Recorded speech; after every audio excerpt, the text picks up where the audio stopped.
Section 1. You will listen to a conversation between a tourist named John and his guide during their trip. Listen to it and answer questions 1 to 10.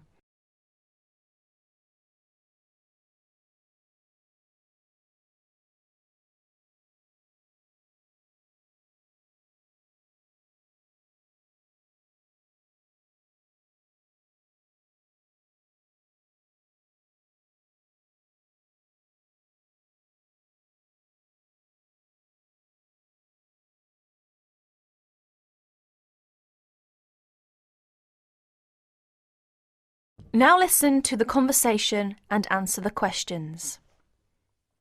It's very quiet here. It's not so quiet. Listen. I see what you mean. Of course there are no cars. No trucks, no motors, no computers, no people.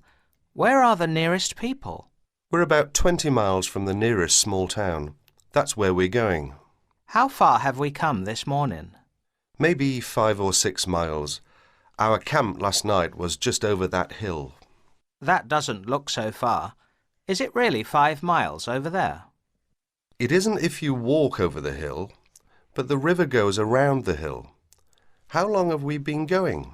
About an hour and a half, but we stopped several times while I took pictures. Does this river go beyond the town? Yes, the river runs into a lake. How far is the lake? About 20 miles. The town is on the lake. It's on the other side of the lake, but it's built on the lake. The river runs into the lake, then it runs out the other side of the lake. Do you live in the town? I live near the town. I live beyond the lake about 3 miles. Do you live in the forest? Yes, but I live beside the river too. My brothers and I have houses there. How many brothers do you have? I have 5 brothers and 3 sisters. That's a village.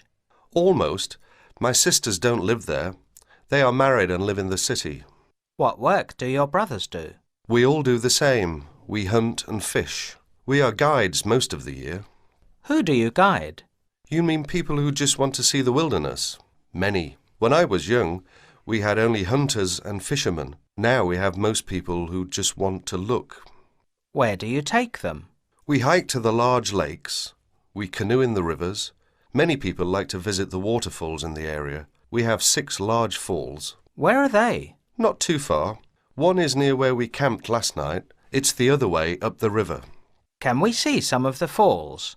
Tomorrow, there is one after the town, down the river about 10 miles. We'll see that one. It's on a stream that runs into the river beyond the town. It's very peaceful here. Do you ever get bored?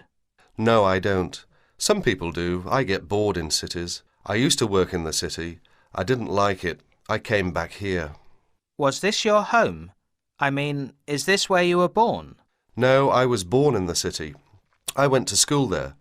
My father was like me. He didn't like the city. When my brothers all finished school, the family moved here, beside the lake. My father never went to the city again. What about your mother? Was she bored? We're Indians, you know. She had a lot of friends here. There are a lot of Indians living around here. Across the ridge is an Indian town. My mother likes to go to the city to see her daughters, but she likes it here in the forest. How far is the Indian town? Walking over the ridge, maybe 10 or 12 miles, but we can drive from the lake. How long does it take to drive? Just a few minutes. It's a good road. Can we go there? Why? There's nothing there. I would like to talk to the people. That's what I do. I talk to people and write stories about them. We can go if you want. I would like to. Most people want to see mountains, rivers, trees, wild animals. I like those things too. There's a small river around the next bend. It comes from the mountain. How far is that? Only a mile or so. Are you hungry? We could have lunch there. We didn't bring any lunch. I thought we were going to have lunch in town. We could catch some fish and cook them. It's a good place to fish. That sounds wonderful. It's a beautiful spot. Look up there. Can you see that brown rock above the trees? Yes, it's so beautiful. Can you see a stream in the sun beside the rock? Yes, it looks very, very small from here. It's not very big. That's the beginning of the small river we are going to. It comes down the mountains into the river. It looks very far away. It is. Have you been up there? Of course. Look ahead. You can see the river now. What a beautiful place. Let's definitely stop here to fish for our lunch. Do you enjoy this? I love it. I thought you liked people. I do, but I like being outdoors. I like the mountain, the river, the forest. It's perfect. Do you like what you do? Yes, it's not really work. What do you mean? I do it without pay. It's what I do in my free time. I live outdoors. I fish, I hunt, I go down the river in my canoe. Thanks for a wonderful week. That is the end of section 1. You will have half a minute to check your answers.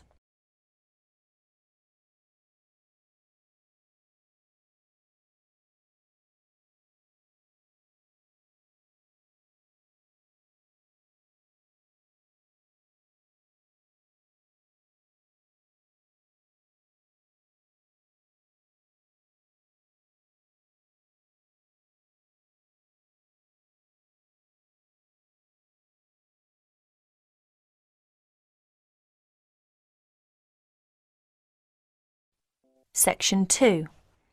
You are going to listen to a radio programme about buying a house. Listen to it and answer questions 11 to 20. Now you have a chance to read questions 11 to 20.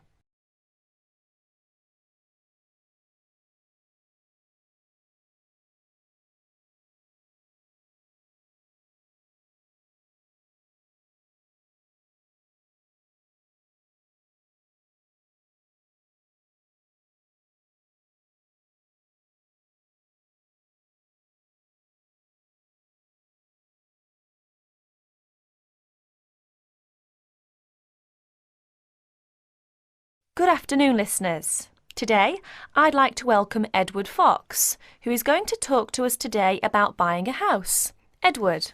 Thank you, Eunice.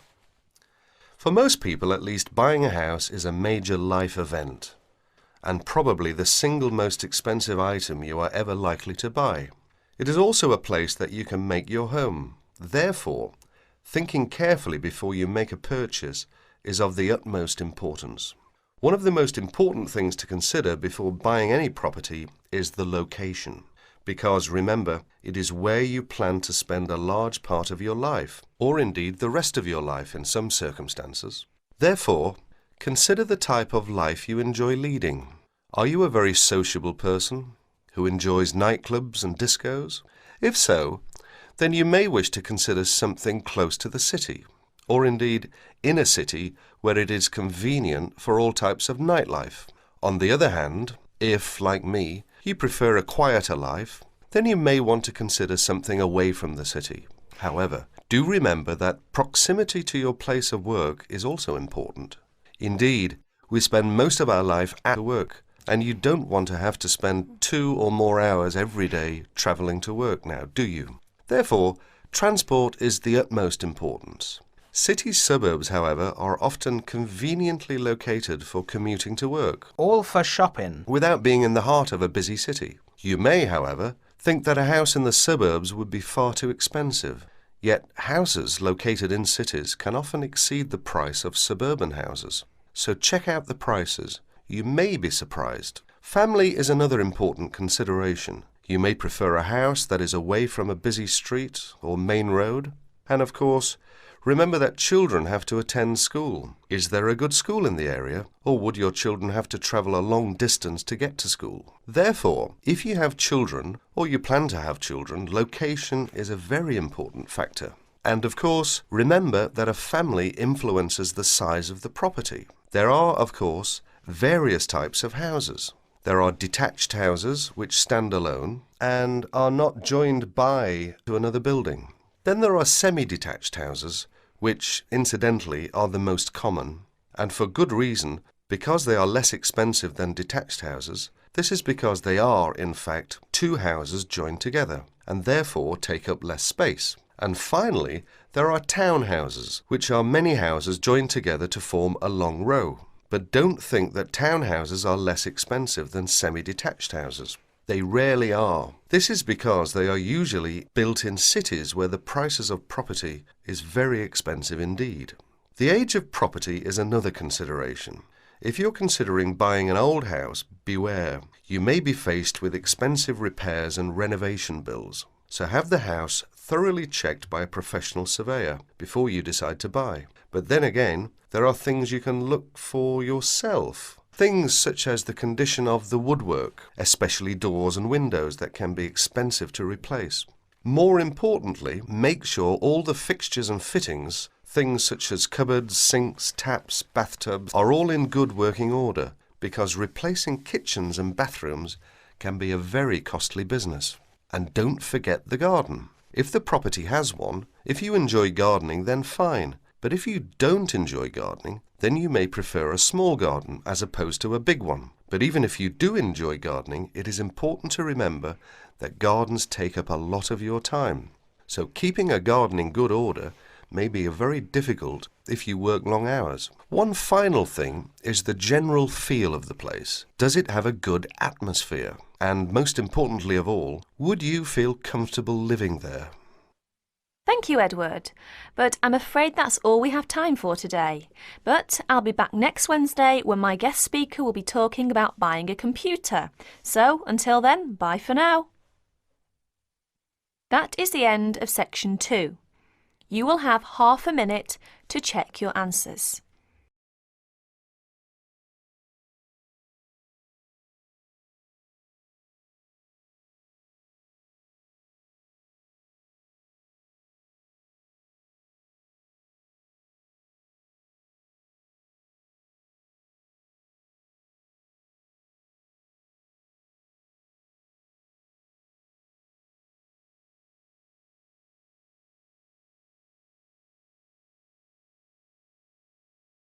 Section 3. You will hear a local radio program giving information about jobs that are available in the area. First read questions 21 to 30. Fill in the information required using no more than 3 words and tick the correct box.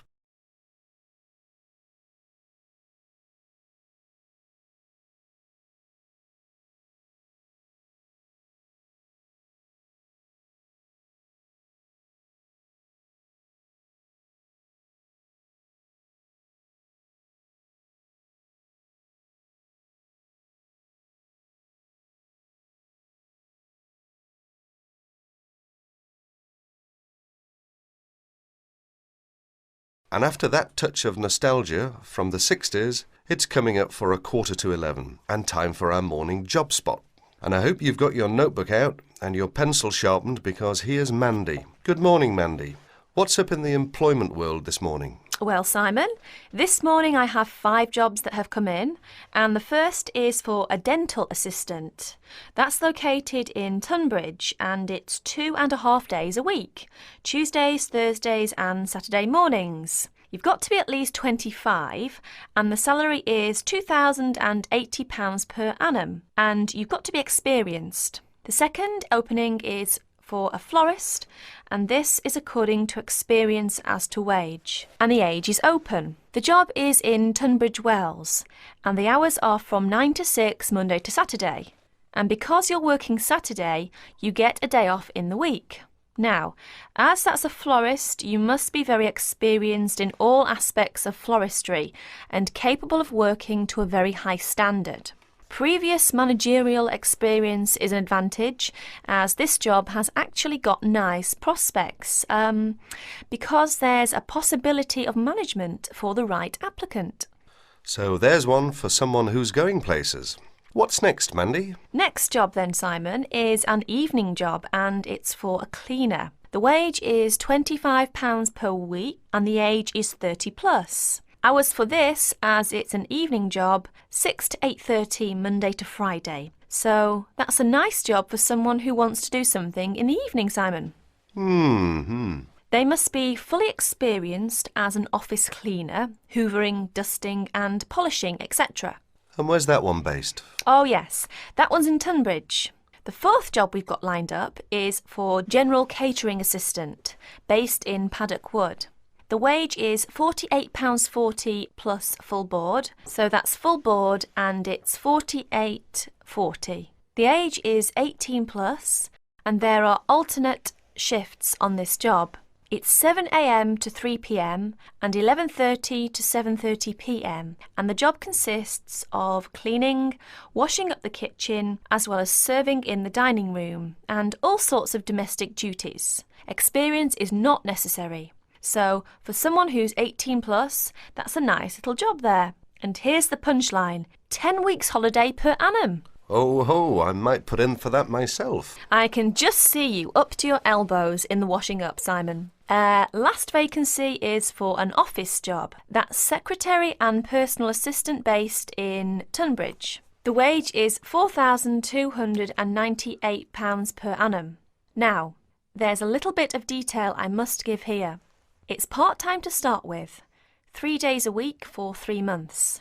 So for the part-time, it's 3/5 of £4,298.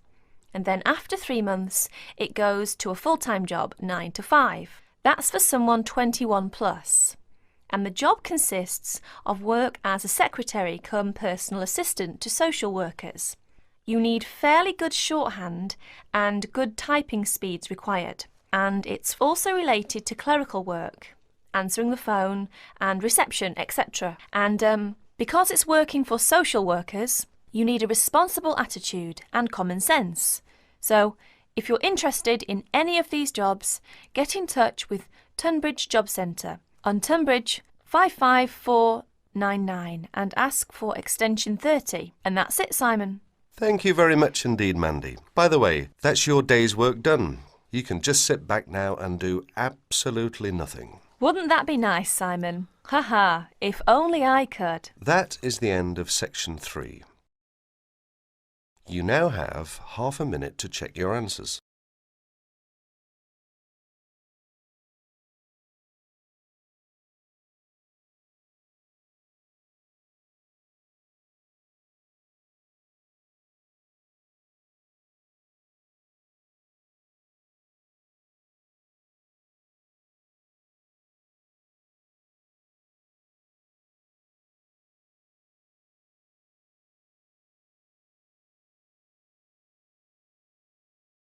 Section 4. You will hear the speech made by Mr. Samaranch on the opening ceremony of the Olympic Games. Listen and complete questions 31 to 40.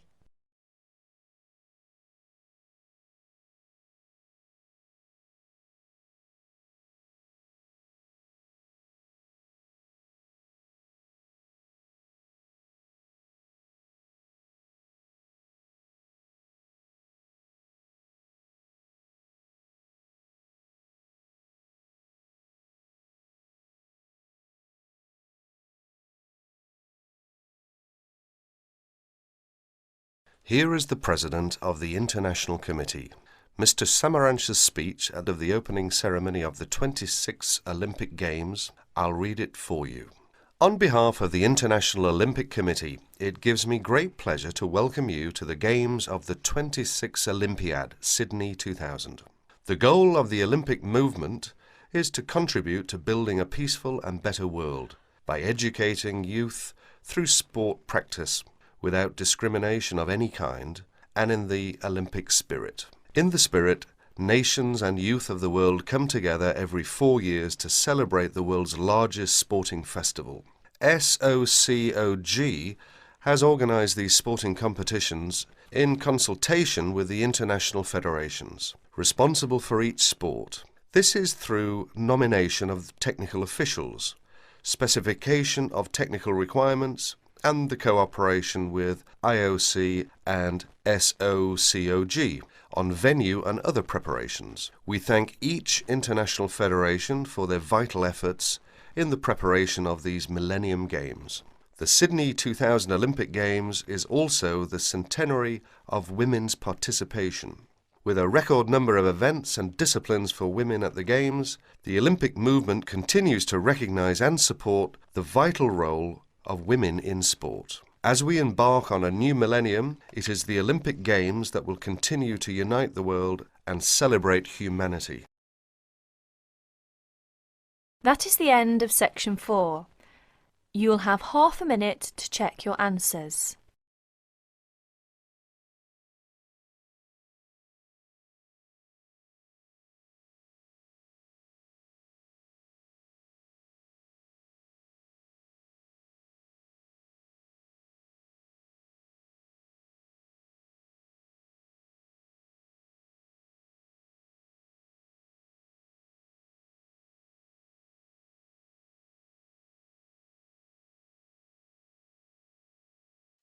That is the end of practice test 2.